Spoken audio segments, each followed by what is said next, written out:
Pour ce stage de fin d'année, je vous propose de sortir du conditionnement de la solitude, parce que chez l'Indien, la solitude n'existe pas.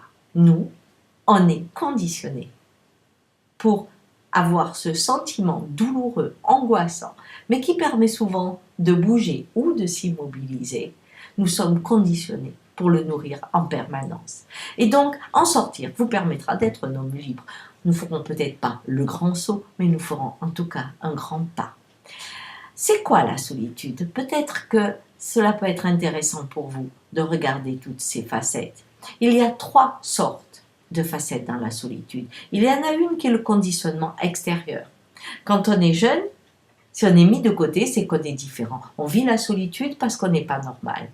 Quand on est une jeune fille ou un jeune homme, si on n'a pas un amoureux, on vit la solitude à nouveau comme quelqu'un qui n'est pas désirable.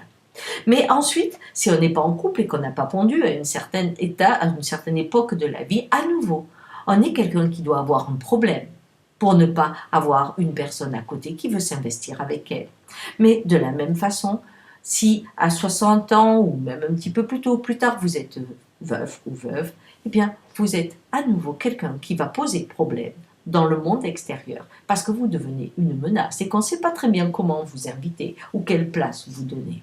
Voilà à peu près le premier angle, qui est le regard de l'autre sur la solitude, qui est tyrannique. La société est tyrannique avec les gens seuls. Ils ont automatiquement un problème et cela souvent les immobilise. Ensuite, il y a vous et la solitude. Alors, vous entouré, comme Robin Williams, c'est-à-dire la pire des solitudes, vous êtes entouré et vous vous sentez seul. Vous êtes en couple et dans votre couple, vous vous sentez seul. Vous avez une grande famille et pourtant vous vous sentez seul. Vous avez plein d'amis et vous vous sentez seul. Vous avez une réussite sociale et vous vous sentez seul. Ça, c'est une solitude extrêmement douloureuse et qui n'est pas nommable. Parce qu'on vous dira, mais tu as tout. Alors d'où elle vient celle-là? C'est celle-là qu'on va travailler. Et puis après, il y a une autre facette qui est la peur d'être seul. On l'a vu, le monde extérieur n'est pas gentil. Mais soi-même, on a le sentiment qu'avec l'autre, on peut avoir des projets, on peut avoir des désirs, on peut bouger, on peut ne plus avoir peur d'être malade parce qu'il y aura quelqu'un. Ce besoin de l'autre pour être entier fait qu'on reste souvent avec des gens qu'on n'aime pas ou qu'on n'aime plus. On reste dans des couples qui ont déjà fini leur histoire depuis fort longtemps, mais on n'est pas seul.